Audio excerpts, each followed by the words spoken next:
So 14 years ago, I didn't realize I was diabetic. My late mom.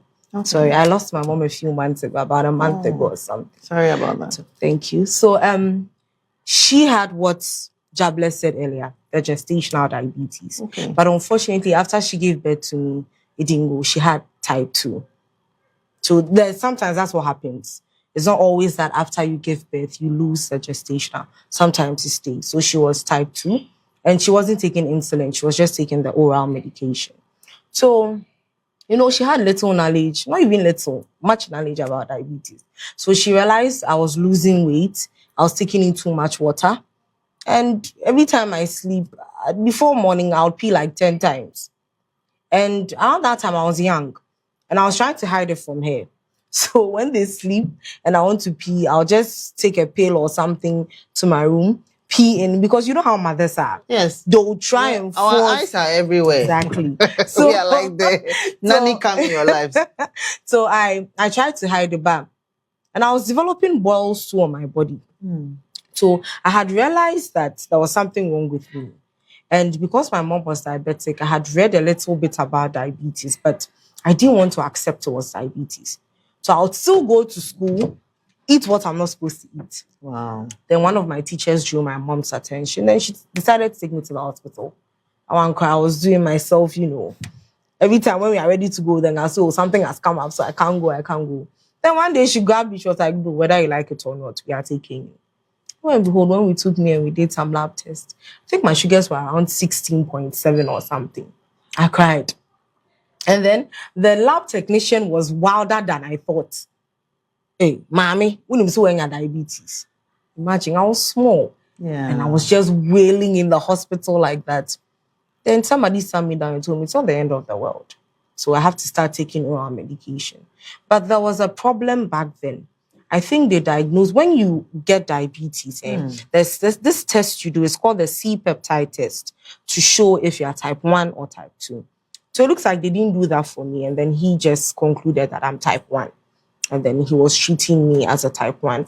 Until later, it got severe. And then he had to refer me from where I was going to Konfanochi Teaching Hospital in Kumasi.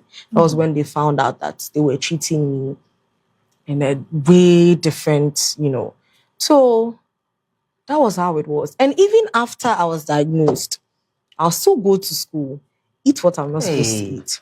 When you're a kid, you can't tell me to stop eating yogurt. I hope the youth, I hope you're listening to this because this is coming from your peers. It's not coming from us. And at that time, I think someone died. Someone died in, our organization. That was when I realized, so there's something like this. Like I got on my toes. I was like, no.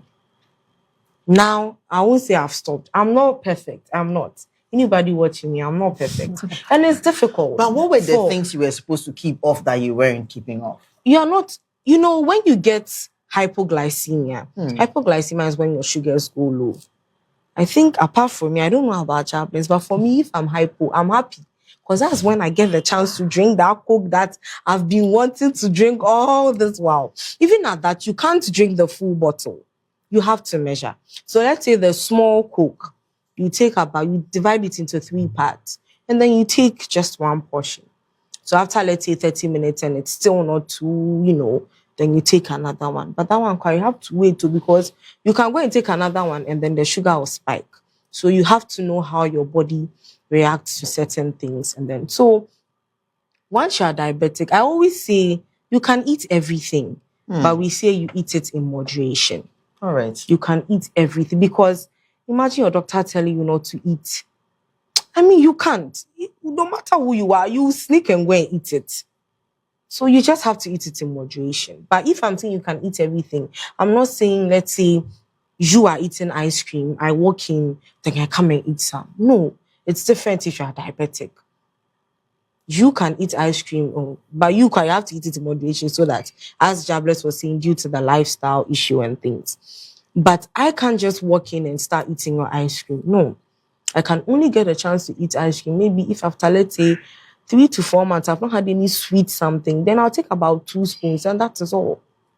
So basically, you're watching your sugars. You're watching your sugars. And it's not just your sugars, your food itself. So let's say you are eating yam and kontomire. You can eat about, let's say, 4 pieces of yam. Jobless and we can't eat that. How many can you? Like 2. And even at that, not your normal size. Let's say a matches box. 2 of that is what you can have. And then the kontomire should take half of the plate. Wow.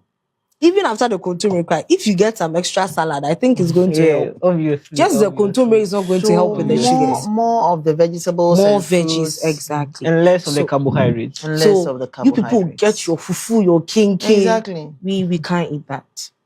A match size. Yes.